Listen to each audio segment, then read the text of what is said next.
crianças também têm prejuízo na metabolização dos xenobióticos? Sim. Tem submetilação? Sim.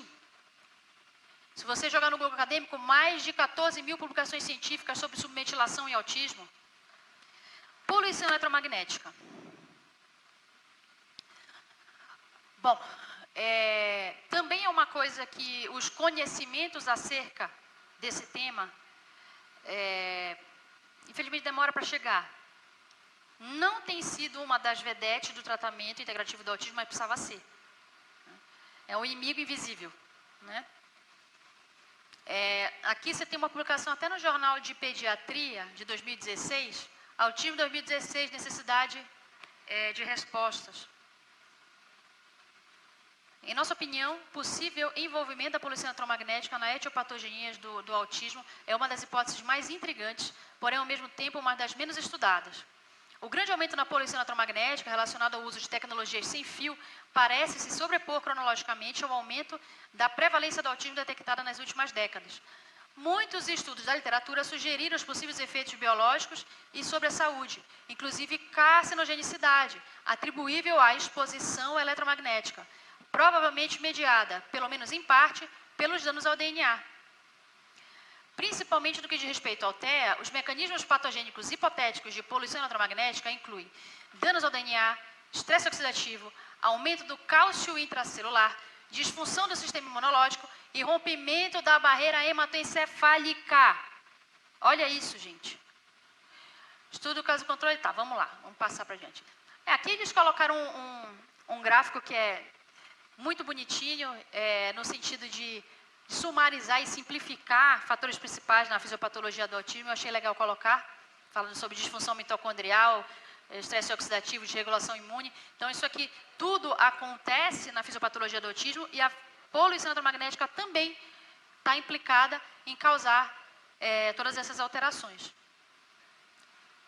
Na falta de publicação científica, esses dois artigos aqui, vocês não têm ideia, isso aqui é um compêndio, gente. Cada artigo desse tem cerca de 24 páginas. Autismo e poluição eletromagnética. Plausibilidade de um link fisiopatológico, parte 1. Eles tiveram que dividir em 2, de tanta coisa que tinha. Parte 1 aqui, parte 2 aqui. Aqui está embaixo está o link. Você consegue acessar na íntegra, é open free. Open access, desculpa. E essa aqui é uma revisão de 2017 sobre os efeitos dos campos eletromagnéticos no nosso sistema antioxidante. Também disponível de forma gratuita. Pode fotografar, pode procurar que vocês vão encontrar de graça esse artigo. Bom, há impactos fisiopatológicos e xenotóxicos dos campos eletromagnéticos. Isso aqui do SIG em inglês, Electromagnetic Fields. E Radio Frequencies. Então, campos eletromagnéticos e radiofrequência. São considerados, nesse artigo de revisão, focos fisiopatológicos genéticos e ambientais, ocorrendo lesão de DNA, disfunção imunitária, estresse oxidativo, disfunção na síntese de melatonina, olha de novo, falando da melatonina pineal, pela poluição eletromagnética. Dica importante, desliguem o Wi-Fi à noite. Se a criança for autista, desliga. Se a criança não tem nada, desliga. Se você não tem nada, desliga. Não faz sentido ficar com o Wi-Fi ligado à noite se vocês não vão usar. Vou mostrar para vocês o que o Wi-Fi faz com a cabeça da gente. Então, disfunção da síntese de melatonina, distúrbio de ritmo circadiano, distúrbio na regulação hormonal, disfunção cognitiva, regulação autonômica e da atividade elétrica cerebral, infertilidade. Gente, disfunção da atividade elétrica cerebral. Tem paciente com epilepsia que tem poluição eletromagnética. Você protege dos fatores, a pessoa para de ter crise. Eu não estou falando isso porque estou inventando na minha cabeça, é porque eu vejo, eu trabalho com isso. Pode causar infertilidade, que pode inclusive ter contribuído para aumentar a incidência do autismo, segundo as pesquisas apontam. Olha isso aqui, uma figura fala mais que 1000 palavras.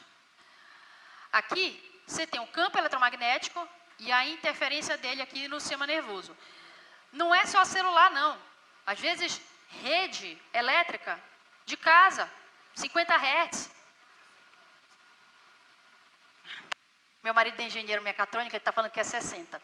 Eu vou mostrar o paper para você quando eu chegar em casa. Ah, tudo bem, vai. Depois eu te mostro a literatura, vamos lá. Deve ter as duas coisas. Então, o que acontece? Você tem, então, interferência desses campos na atividade neuronal, como é que ela lesa, o que ela causa de problema? Você tem aqui, ó, na membrana celular do neurônio, proteínas que servem para transportar a glicose para dentro da célula. A glicose é comidinha para o neurônio, né? Ou glicose ou ácido graxo. A poluição eletromagnética causa dano dessas proteínas transportadoras de membrana, faz o neurônio morrer de fome. A glicose tem que entrar na mitocôndria para a produção de ATP, que é a nossa moeda energética, para a produção de energia para o neurônio funcionar. Ocorre que a poluição eletromagnética causa disfunção mitocondrial, liberação de radicais livres no interior do neurônio, faz lesão no DNA neuronal. É uma desgraça isso, gente. Então, gera uma quantidade absurda de espécies reativas de oxigênio. Um caso interessante que eu atendi no consultório, há cerca de uns 2 anos atrás, uma senhora que me procurou, porque ela já tinha passado por diversos especialistas, já tinha passado de especialista em labirinto, e ninguém descobriu o que tinha o raio da tontura que ela tinha. Por que esse raio dessa tontura? Já passei no cardiologista, passei no neurologista, passei no otorrino, fui no otorrino, especialista bam em ouvido, a encaminhar aqui para a senhora para ver o que fazer, para ver o que a gente pode fazer. Ela falou assim, eu fui pedir exame epigenético para ela para eu entender o que estava acontecendo, né? Porque aquilo ali não era uma pedrinha no labirinto, me desculpa, né? E aí ela falou assim, doutor, uma coisa que eu falo, nenhum médico presta atenção no que eu falo. Desde que eu comecei a usar uma escova X para pentear meu cabelo, que o dermato falou que era para ajudar a engrossar o fio, porque ela tinha alopecia, né? Desde que eu comecei com isso, é que começou essa tontura. Mas o médico fala que não tem nada a ver. Aí pedi avaliação epigenética. Aí veio sensibilidade à poluição eletromagnética, particularmente na frequência de 50 Hz, que é a frequência que é a frequência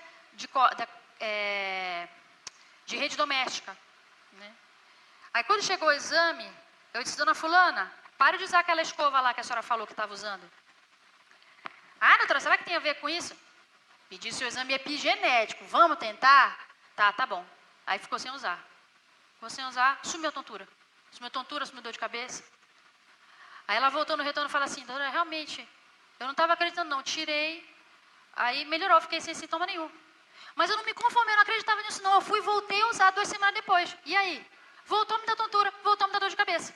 Aí eu desisti e parei. Agora eu não uso mais aquilo lá. Ia passar o resto da vida tomando Dramin. E não ia resolver nada. Se entupindo de usar biotina para ver se melhorava para engrossar o fio com poluição eletromagnética. Não ia resolver nunca. Olha aqui o Wi-Fi, o roteador de Wi-Fi. Isso aqui fala roteador de Wi-Fi, mas na verdade representa os campos eletromagnéticos em geral, tá?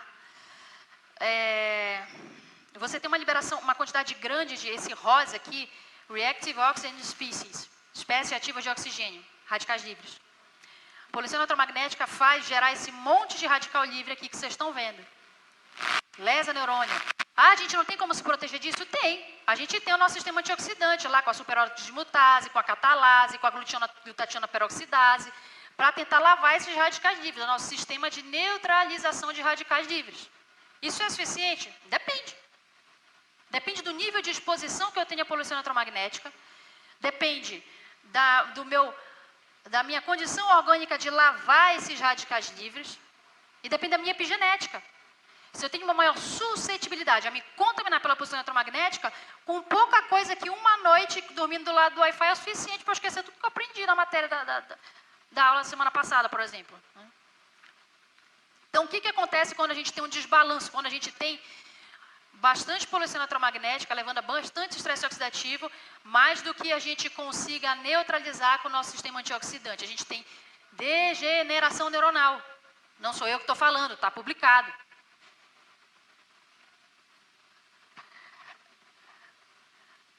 Estresse oxidativo tem um papel importante no processo de lesão do DNA, na expressão gênica e na apoptose. Poluição eletromagnética induz apoptose, que é morte celular programada. Poluição eletromagnética faz neurônio morrer.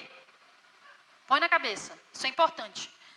O cérebro tem alta taxa metabólica, o que o torna mais suscetível a dano por radicais livres e dano oxidativo quando comparado a outros órgãos. Quantidades excessivas de radicais livres nos tecidos podem levar à necrose, à morte de neurônios e dano neuronal, assim como pode levar a desordens neurológicas, como doença de Alzheimer, autismo, lesão medular espinhal, esclerose múltipla, epilepsia. Não sou eu que estou falando, está publicado, está aqui. Aqui ó, a referência do artigo e aqui embaixo o link para vocês acessarem. Pode fotografar, é Open Access. Tá?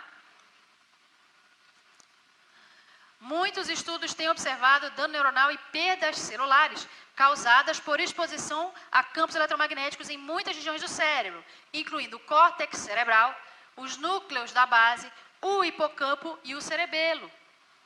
Olha o que cada uma dessas regiões faz. O córtex está relacionado com execução,